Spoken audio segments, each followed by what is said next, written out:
अस्सलाम वालेकुम। Today the topic of my discussion is fungi. अब सबसे पहले तो फंजाई की स्टडी को क्या कहते हैं, फंजाई की स्टडी को क्या कहते हैं, माइकोलॉजी।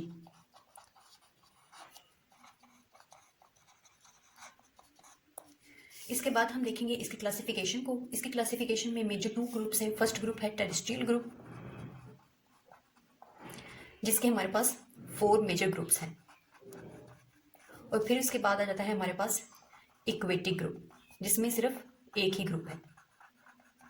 अब हम इन ग्रुप्स के कैरेक्टर्स को देखेंगे, तो सबसे पहले हम देख लेते हैं इनमें कौन कौन से ग्रुप्स हैं और उनके नाम क्या हैं। सबसे पहला है जाइगोमाइसीट्स, एस्कोमाइसीट्स, सेकंड है बेसिडियोमाइसीट्स, थर्ड है बेसिडियोमाइसीट्स, और फोर्थ है हमारे पास जियोमाइसीट्स। अब हमने इनके कौन कौन से कैरेक्टर्स देखने हैं। सबसे पहले हम देखेंगे इनके हाइफी कैसे होते हैं, फिर हम देखेंगे इनके सेक्सुअल स्पोर्स कैसे होते हैं, एसेक्सुअल स्पोर्स कैसे होते हैं, और एंड पे हम इनकी एग्जाम्पल्स देखते हैं। सबसे पहले तो इनके हाइफी कैसे होते हैं। सबसे पहले है जाइगोमाइसीट्स, तो इसके हाइफी होते हैं non septate. Non septate hyphae होते हैं जाइगोमाइसीट्स के, और बाकी सबके क्या होते हैं, सेप्टेट होते हैं, सेप्टेट। और फिर आ जाते हैं सेक्सुअल स्पोर्स। सेक्सुअल स्पोर्स में क्या है कि नाम से ही जाहिर हो जाता है कि जाइगोमाइसीट्स के सेक्सुअल स्पोर्स हैं जाइगोस्पोर्स, एस्कोमाइसीट्स के हैं एस्कोस्पोर्स, और बेसिडियोमाइसीट्स के हैं बेसिडियोस्पोर्स, और जियोमाइसीट्स में सेक्सुअल स्पोर्स नहीं होते हैं। सबसे पहले क्या है, जाइगोमाइसीट्स के क्या है, जाइगोस्पोर्स, और एस्कोमाइसीट्स के एस्कोस्पोर्स, बेसिडियोमाइसीट्स के बेसिडियोस्पोर्स, और जियोमाइसीट्स के नहीं होते, तो हम क्या लिखेंगे, नन। अब हम देख लेते हैं कि इनकी शेप्स क्या हैं। Ascospores, ascospores, zygospores, basidiomycospores. सबसे पहले हैं हमारे पास जाइगोस्पोर्स, तो इनकी क्या शेप होती है, लार्ज थिक वेलेट। ये क्या होते हैं, लार्ज थिक वेलेट। और फिर आ जाते हैं हमारे पास एस्कोस्पोर्स। तो एस्कोस्पोर्स की क्या शेप होती है, सिंगल सेलुलर। ये क्या होते हैं, सिंगल सेलुलर। फिर आ जाते हैं हमारे पास बेसिडियोस्पोर्स। बेसिडियोस्पोर्स की शेप होती है क्लम्प्ड शेप्ड। और फिर आ जाते हैं हमारे पास एसेक्सुअल स्पोर्स। तो एसेक्सुअल स्पोर्स में क्या आ जाते हैं, सबसे पहले हैं जाइगोमाइसीट्स के, तो इनमें होते हैं स्पोरेंजियोस्पोर्स, स्पोरेंजियोस्पोर्स। फिर आ जाते हैं हमारे पास एस्कोमाइसीट्स, तो इनमें कॉमनली जो है 3 टाइप्स के एसेक्सुअल स्पोर्स ऑब्जर्व किए जाते हैं। सबसे पहले है कोनिडिया, फिर है आर्थ्रोस्पोर्स, और एंड पे है हमारे पास ब्लास्टोस्पोर्स। फिर उसके बाद आ जाते हैं हमारे पास बेसिडियोस्पोर्स। इनमें जो बेसिडियोस्पोर्स हैं इनमें एसेक्सुअल स्पोर्स नहीं होते। जैसे जियोमाइसीट्स में सेक्सुअल स्पोर्स नहीं होते, उसी तरह बेसिडियोमाइस्पोर्स में एसेक्सुअल स्पोर्स नहीं होते। फिर आ जाते हैं हमारे पास एंड पे जियोमाइसीट्स, तो इनमें एसेक्सुअल स्पोर्स रिजेंबल करते हैं एस्कोमाइसीट्स की तरह, लेकिन इनमें एक और भी होता है। सबसे पहले कोनिडिया, फिर आर्थ्रोस्पोर्स, फिर ब्लास्टोस्पोर्स, और फिर हमारे पास फोर्थ टाइप है क्लेमाइडोस्पोर्स। ये हो गए स्पोर्स। अब इनकी भी हमने देखनी है कि इनकी शेप्स क्या होती हैं।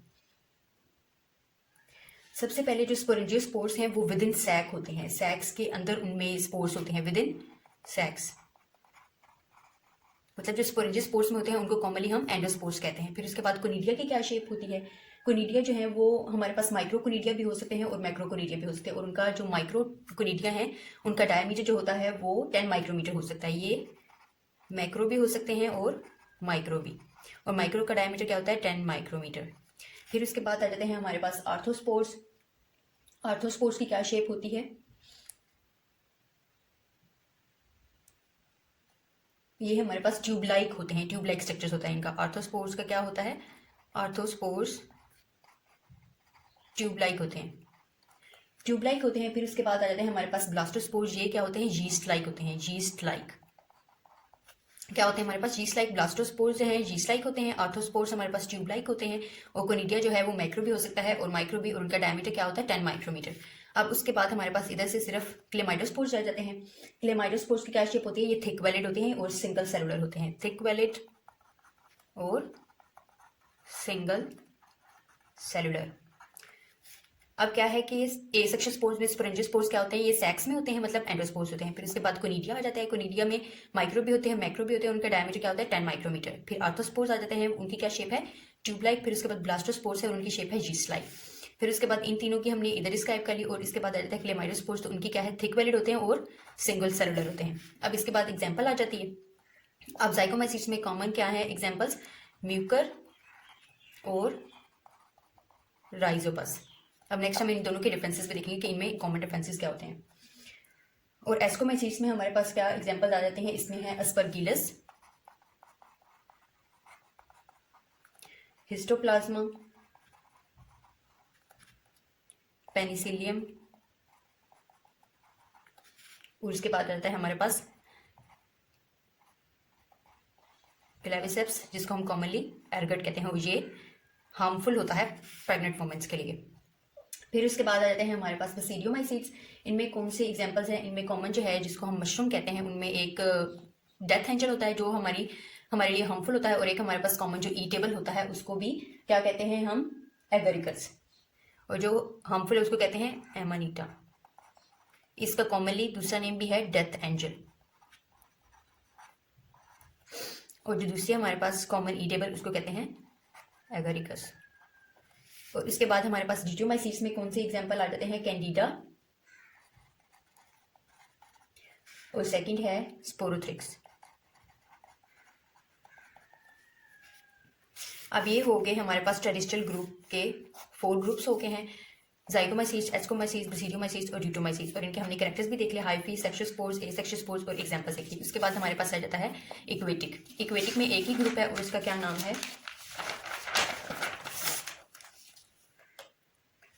ओमाइसीट्स। इक्वेटिक का क्या है, ओमाइसीट्स। और इसके स्पोर्स भी इसी के साथ रिजेंबल करते हैं कि इनके स्पोर्स जो है वो जू स्पोर्स हैं। क्या हैं, जू स्पोर्स। अब इनमें जो एसेक्सुअल जो स्पोर्स हैं वो ज़्यादा होते हैं as compared to sexual spores. Asexual spores जो हैं वो कंपैरेटिवली ज़्यादा होते हैं सेक्शुअल स्पोर्स से। अब इनके स्पोर्स की क्या क्या कैरेक्टरिस्टिक्स हैं कि ये फ्लैजिला भी इनमें हो सकता है और नहीं भी हो सकता, फ्लैजिलेटेड भी हो सकते हैं या फिर नॉन फ्लैजिलेटेड। ये जो होते हैं कलर्ड भी होते हैं और इनको हम रेडिएशन से किल भी कर सकते हैं। ये मोटाइल भी हो सकते हैं, नॉन मोटाइल भी हो सकते हैं। और इनमें जो है सम जो है वो जर्मिनेटिव होते हैं, लेकिन कुछ जो है वेजिटेटिव होते हैं बैक्टीरिया की तरह। और इनकी कॉमन एग्जाम्पल क्या है, फाइटोफथोरा,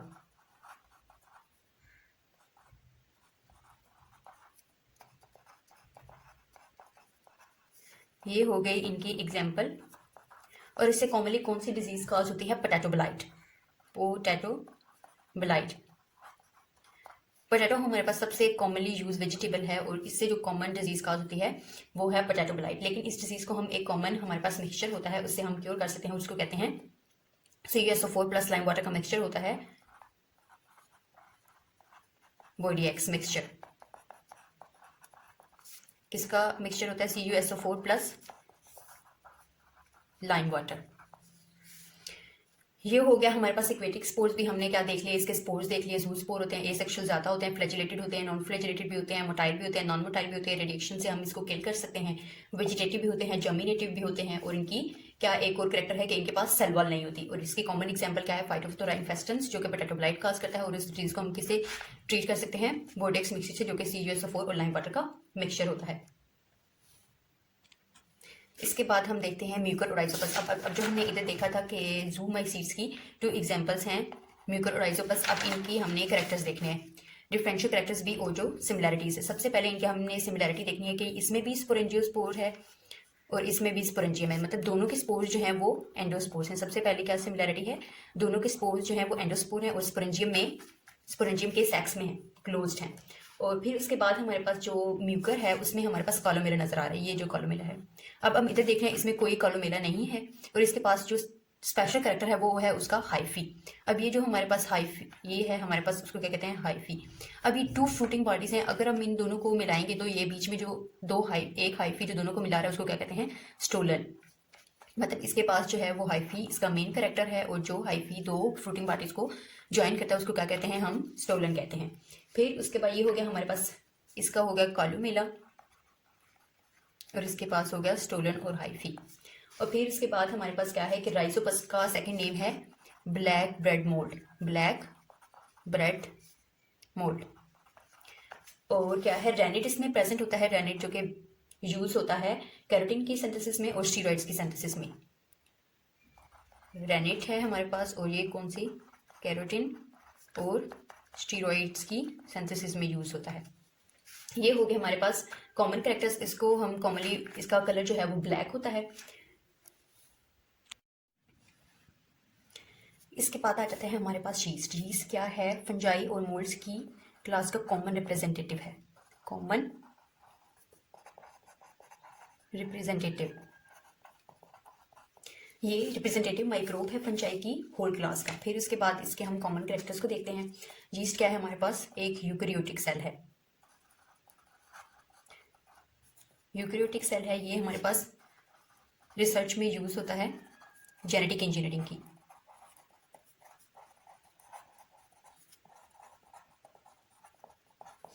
और ये कॉमन सोर्स है विटामिन बी का। विटामिन बी का ये कॉमन सोर्स क्या है, यीस्ट क्या है हमारे पास, यूकैरियोटिक सेल है, जेनेटिक इंजीनियरिंग की रिसर्च में यूज होता है, और विटामिन बी का कॉमन सोर्स है। ये हो गए इसके कॉमन कैरेक्टर्स। और फिर इसका अगर हम स्ट्रक्चर देखें तो ये हमारे पास इसका स्ट्रक्चर शो होता है। ये जो मतलब हम कॉमन ऑब्जर्वेशन है हमारी, उसमें एक बड होता है। ये जैसे पोटैटो की तरह उसका अगर वो पक जाए तो बड होता है, तो इसी तरह यीस्ट का भी एक बड होता है। और इसकी कॉमन शेप जो है हमारे पास एग की तरह होती है। तब जब भी हमने इसकी शेप बनानी है तो हमने एग के स्ट्रक्चर को अपने माइंड में रखना है।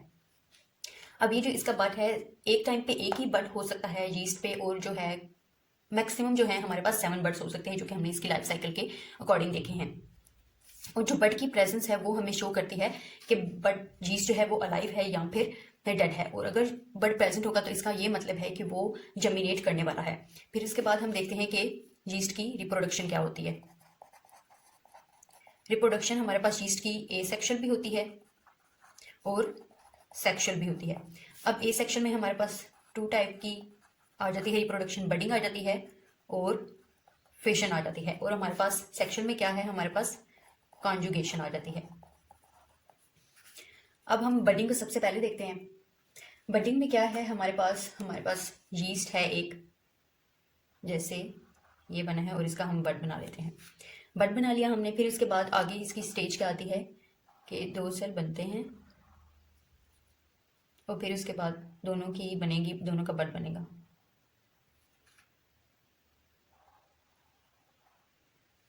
ये दोनों का बड बन गया, और इसको हम क्या कहते हैं, इंटरकनेक्टिंग कैनाल। इंटरकनेक्टिंग कैनाल कहते हैं। और उसके बाद ये हो जाएंगे, डिस्टैच हो जाएंगे।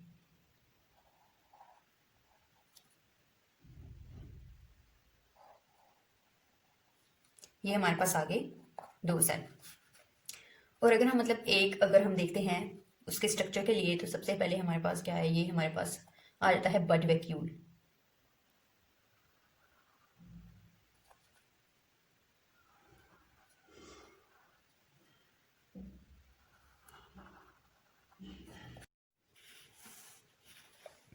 ये हमारे पास क्या है, ये हमारे पास है बड वैक्यूल। बड वैक्यूल ये हमारे पास है इंटरकनेक्टिंग कैनाल। ये है हमारे पास न्यूक्लियस, ये है हमारे पास न्यूक्लियर वैक्यूल। ये हो गई हमारे पास बडिंग। और इसके बाद आ जाती है हमारे पास फिशन। फिशन में क्या होता है कि हमारे पास हमारे पास यीस्ट का सेल है, उसमें क्या होती है, फिशन होती है ऐसे, और फिर उसके बाद 2 बन जाते हैं। ये हो गई हमारे पास ए सेक्शुअल रिप्रोडक्शन। फिर उसके बाद हम देखते हैं हमारे पास सेक्शुअल रिप्रोडक्शन कौन सी है।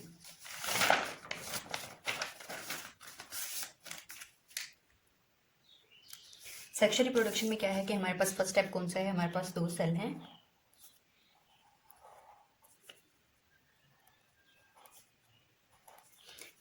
इनमें क्या होता है कि ये है हमारे पास फर्स्ट स्टेप, 2 सेल हैं।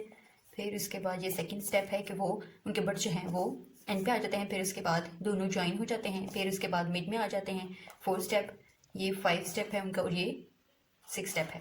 अब इसमें जो 8 सेल शो किए गए हैं, इसमें पता चलता है कि यीस्ट में मैक्सिमम जो है 8 सेल्स होते हैं एज ऑफ स्प्रिंग्स। और जब ये रप्चर होते हैं तो ये सेक्शुअल रिप्रोडक्शन शो कराते हैं। और इसके एंड पे हमारे पास क्या है कि यीस्ट सेल हमारे पास, फंजाई सेल्स जो हैं हमारे पास रिप्रोडक्टिव होते हैं। ये प्रोडक्टिव होते हैं। और हमारे पास जो कॉमन, अगर कोई हमसे पूछ ले तो कि इसकी स्टेनिंग कैसे होती है फंजाई की, तो हमारे पास एक स्टेन है हमारे पास लैक्टोफिनोल ब्लू। ये हम यूज़ करते हैं फंजाई की स्टेनिंग के लिए। आज का टॉपिक हमारा एंड हो गया फंजाई का। आई होप आप सबको समझ आ गई होगी and don't forget to subscribe the channel.